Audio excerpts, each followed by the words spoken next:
नमस्कार विद्यार्थी मित्रांनो. नोट्स इन मराठी या आपल्या शैक्षणिक यूट्यूब चॅनलवर तुमचं मनापासून स्वागत आहे. आज आपण स्वतंत्र भारताच्या विज्ञान आणि तंत्रज्ञान क्षेत्रातल्या प्रवासाचा एक सखोल आढावा घेणार आहोत.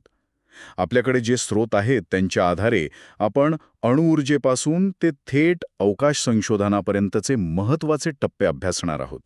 म्हणजे भारताने स्वबळावर हे यश नक्की कसं मिळवलं आणि यामागे कोणाची दूरदृष्टी होती हे समजून घेणं महत्त्वाचं आहे. अगदी बरोबर.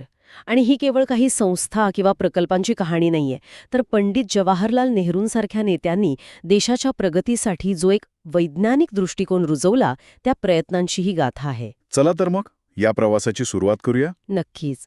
याची सुरुवात अणुऊर्जा आयोगापासूनच करूया, नाही का? 10 ऑगस्ट 1948 म्हणजे स्वातंत्र्यानंतर अवघ्या एका वर्षात पंडित नेहरूंनी डॉक्टर होमी भाभा यांच्या अध्यक्षतेखाली या आयोगाची स्थापना केली. पण इतक्या घाईत का? हाच तर मुद्दा आहे. ही नेहरूंच्या दूरदृष्टीची खरी ओळख होती. त्यांना हे माहीत होतं की भारताला जर जगात एक शक्ती म्हणून उभं राहायचं असेल तर केवळ शेतीवर अवलंबून चालणार नाही. वैज्ञानिक स्वयंपूर्णता गरजेची होती. अगदी. तीच खऱ्या स्वातंत्र्याची गुरुकिल्ली आहे हे त्यांनी ओळखलं होतं. म्हणूनच आयोगाची उद्दिष्टे फक्त वीज निर्मिती नव्हती. अच्छा. हो, अन्नधान्य उत्पादन वाढवणं, नॅनो टेक्नॉलॉजी विकसित करणं आणि सगळ्यात महत्त्वाचं म्हणजे शांततेच्या मार्गाने अणुशक्तीचा वापर करणं ही सुद्धा मुख्य उद्दिष्टे होती. आणि मग याच दिशेने 1956 मध्ये अप्सरा ही अणुबत्ती सुरू झाली. हो. पुस्तकात वाचताना ही फक्त एक तारीख वाटते, पण स्वातंत्र्यानंतर फक्त 9 वर्षात स्वतःची अणुबत्ती सुरू करणं ही एक प्रचंड मोठी गोष्ट होती. एक भूराजकीय घडामोड होती ती. म्हणजे जगाला एक संदेश होता हा. नक्कीच. जग भारताकडे एक गरीब विकसनशील देश म्हणून पाहत होतं, पण अप्सराने संदेश दिला की आम्ही तंत्रज्ञान फक्त आयात नाही करणार, तर ते स्वतः निर्माण करू. आणि मग तारापूर आणि त्यानंतर तुर्भे येथील ध्रुव अणुभट्टी. हो. आणि ध्रुवबद्दलची विशेष गोष्ट म्हणजे ती पूर्णपणे भारतीय बनावटीची होती. तिथे सुमारे 350 किरणोत्सारी पदार्थांची निर्मिती होते असं स्रोतांमध्ये म्हटलं आहे. बरोबर. आणि याचा उपयोग उद्योग, शेती आणि वैद्यक क्षेत्रात होतो. पण या अणुभट्ट्यांसाठी जड पाणी म्हणजे हेवी वॉटर लागतं असाही उल्लेख आहे. हा नेमका काय प्रकार आहे? खूप महत्वाचा मुद्दा आहे हा. सोप्या भाषेत सांगायचं तर जड पाणी आपल्या अणुभट्ट्यांमध्ये मॉडरेटर म्हणून काम करतं. ते नैसर्गिक युरेनियमला इंधन म्हणून अधिक कार्यक्षम बनवतं. अच्छा. म्हणजे याच्याशिवाय आपली अणुऊर्जेतील आत्मनिर्भरता शक्य नव्हती. अजिबात नाही. आपल्याला कायम दुसऱ्या देशांवर अवलंबून राहावं लागलं असतं. म्हणूनच वडोदरा, कोटा अशा ठिकाणी याचे कारखाने उभारणं हे एक मोठं सामरिक पाऊल होतं. म्हणजे सगळं शांततेच्या मार्गाने सुरू होतं. पण मग 18 मे 1974 पोखरण. भारताने जी पहिली अणुचाचणी केली ती या शांततेच्या धोरणापासून एक मोठी फारकत नव्हती का? तर निर्णय अचानक घेतलेला नव्हता. त्यामागे स्पष्ट सामरिक कारणं होती बरं का. चीन आणि पाकिस्तान. अगदी बरोबर. चीनने 1964 मध्येच अणुचाचणी केली होती आणि तो पाकिस्तानला अण्वस्त्र सज्ज होण्यासाठी मदत करत होता. म्हणजे आपल्या दोन्ही शेजारी देशांकडे अणुअस्त्र असणार होती. हो. आणि हे भारताच्या सुरक्षेसाठी एक मोठं आव्हान होतं. त्यामुळे पंतप्रधान इंदिरा गांधी यांनी तो धाडसी निर्णय घेतला. पण याचे परिणाम खूप गंभीर झाले. अमेरिकेने भारतावर कडक निर्बंध लादले. हो, लादले. तंत्रज्ञान, विशेषतः अंतराळ आणि क्षेपणास्त्र विकासाचं तंत्रज्ञान देण्यास त्यांनी स्पष्ट नकार दिला. हे तर एक मोठं नुकसान होतं नाही का? वरवर पाहता ते नुकसान वाटत होतं, पण इथेच तर खरी गंमत आहे. गंमत? हो. याच निर्बंधांमुळे भारत खऱ्या अर्थाने आत्मनिर्भर झाला. अमेरिकेवर अवलंबून न राहता भारताने स्वतःचा क्षेपणास्त्र विकास कार्यक्रम सुरू केला. जी गोष्ट आपल्याला कमकुवत करण्यासाठी केली होती तिनेच आपल्याला अधिक शक्तिशाली बनवलं. वा. म्हणजे ही एक प्रकारची इष्टापत्ती ठरली. अगदी. आणि त्यानंतर मग 11 मे 1998 पोखरणमध्ये दुसरी अणुचाचणी. हो, त्यात एक हायड्रोजन बॉम्बची चाचणी होती. आणि मग भारताने स्वतःला एक अण्वस्त्रधारी देश म्हणून घोषित केलं. हो.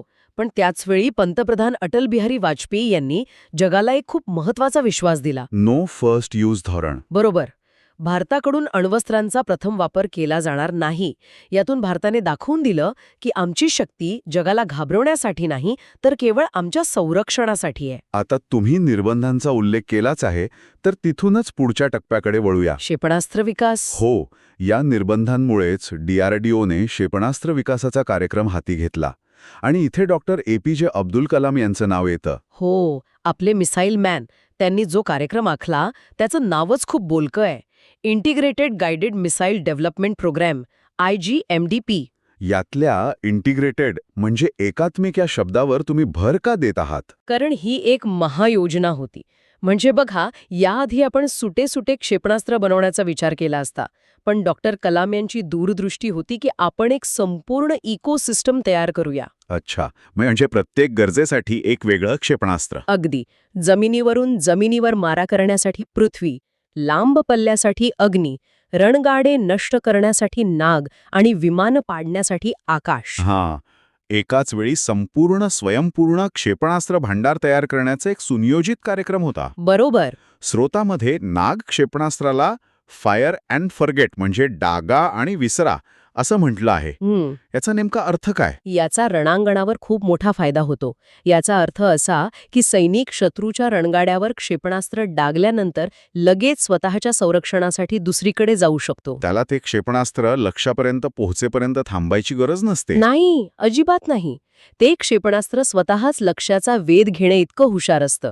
तुम्ही त्याला फायर करा आणि मग विसरून जा. ह्यामुळे सैनिकांचे प्राण वाचण्याची शक्यता वाढते प्रचंड वाढते. आणि मोहिमेची यशस्वीता सुद्धा. म्हणजे क्षेपणास्त्र तंत्रज्ञान म्हणजे अचूकपणे एखादी गोष्ट लांबवर पोहोचवण्याचं तंत्रज्ञान. हो, आणि हेच तंत्रज्ञान उपग्रहांना अवकाशात पाठवण्यासाठीही उपयोगी पडतं, नाही का? अगदी अचूक. क्षेपणास्त्र प्रक्षेपित करणं आणि उपग्रह प्रक्षेपित करणं ह्यामागचं मूलभूत रॉकेट सायन्स एकच आहे. आणि मग 1969 मध्ये इस्रोची स्थापना झाली. हो, आणि तिथून भारताच्या अवकाश प्रवासाला खऱ्या अर्थाने गती मिळाली. पण पहिला मोठा टप्पा होता 1975 मध्ये सोडलेला आर्यभट्ट उपग्रह. तो आपण सोव्हिएत रशियाच्या मदतीने प्रक्षेपित केला होता.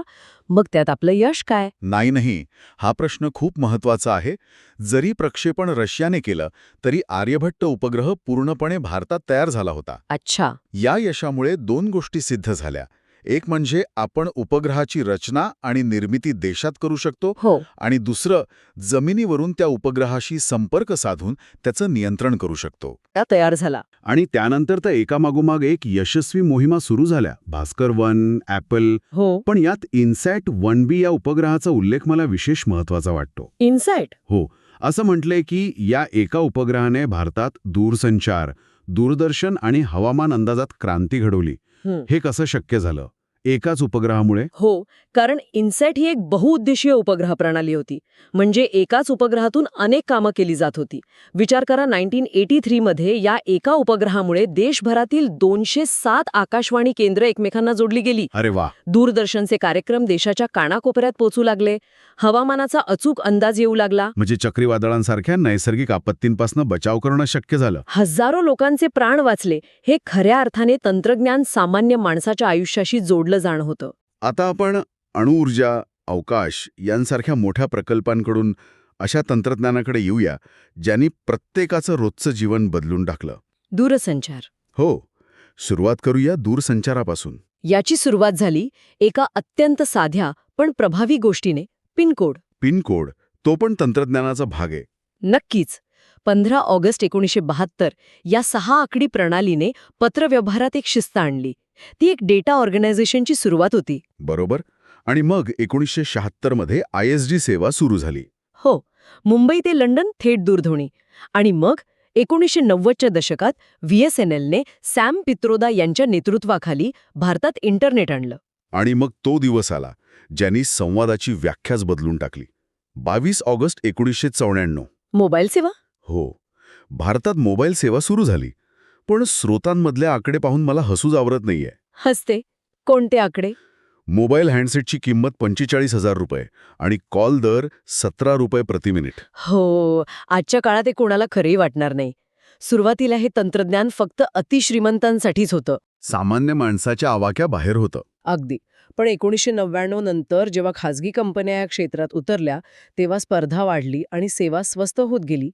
तीच खरी क्रांती होती. दूरसंचाराप्रमाणेच रेल्वे क्षेत्रातही असेच काही बदल झाले. हो, आपण इंजिन बनवून निर्यात करत होतो. श्रीलंका, बांगलादेश, व्हिएतनामला. पण सामान्य प्रवाशासाठी सगळ्यात मोठा बदल कोणता होता? निःसंशयपणे संगणकीकृत आरक्षण व्यवस्था, जी 1984 मध्ये दिल्लीत सुरू झाली. हो, तिकीट काढण्यासाठी तासनतास रांगेत उभा राहण्याचे दिवस संपले. आणि व्यवस्थेत पारदर्शकता आली. हा एक प्रचंड मोठा दिलासा होता. आणि त्याच वर्षी कोलकात्यात भारताची पहिली मेट्रो धावली. हो, ज्याने शहरी वाहतुकीचा चेहरा मोराच बदलून टाकला. आणि रेल्वेचा विषय निघाला आहे तर कोकण रेल्वेचा उल्लेख केल्याशिवाय पुढे जाताच येणार नाही. कोकण रेल्वे तो तर अभियांत्रिकीचा एक चमत्कार मानला जातो. यामागे नक्की काय आव्हान होत? म्हणजे बघा, सह्याद्रीच्या खडतर पर्वत रांगांमधून जिथे पावसाळ्यात सतत दरडी कोसळतात तिथून रेल्वे मार्ग काढणं हेच एक मोठं आव्हान होतं. आकडेवारी पण अविश्वसनीय आहे. 760 किलोमीटरच्या मार्गावर 92 बोगदे आणि 1819 पूल. हो, आणि यातला कारबोडे येथील बोगदा तर 6.5 किलोमीटर लांब आहे. अविश्वसनीय. पण या दरडी कोसळण्याच्या समस्येवर काय उपाय केला गेला? इथेच तंत्रज्ञानाचा अद्भुत वापर केला गेला बरं का. दरडी कोसळण्याची शक्यता असलेल्या मार्गांवर इंजिनांमध्ये सेन्सर्स बसवण्यात आले. सेन्सर्स? हो, जर मार्गावर दरड कोसळली तर या सेन्सर्समुळे ट्रेन आपोआप थांबते. अरे वा, ही तर एक अभिनव कल्पना होती. अगदी, ज्यामुळे हजारो प्रवाशांचा जीव सुरक्षित झाला. या संपूर्ण प्रकल्पाचं श्रेय मेट्रोमॅन ई श्रीधरन यांना जातं. तर तू आजच्या या चर्चेतून एक गोष्ट स्पष्ट होते.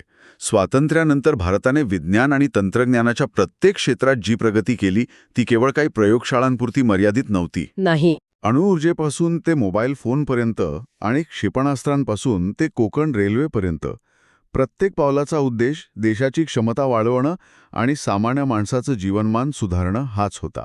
अगदी बरोबर. या संपूर्ण प्रवासातून भारताचं एक सातत्यपूर्ण धोरण दिसून येतं. कोणतं? ते म्हणजे तंत्रज्ञानाचा वापर विकासासाठी आणि जागतिक शांततेसाठी करणं. संकटांना संधी मानून, नाकारलेल्या तंत्रज्ञानाला आव्हान म्हणून स्वीकारून भारताने स्वबळावर जो मार्ग तयार केला, त्यामुळेच 21व्या शतकात भारत एक महत्त्वाची शक्ती म्हणून उभा आहे. आजची ही सखोल चर्चा संपवताना एक विचार मनात येतो.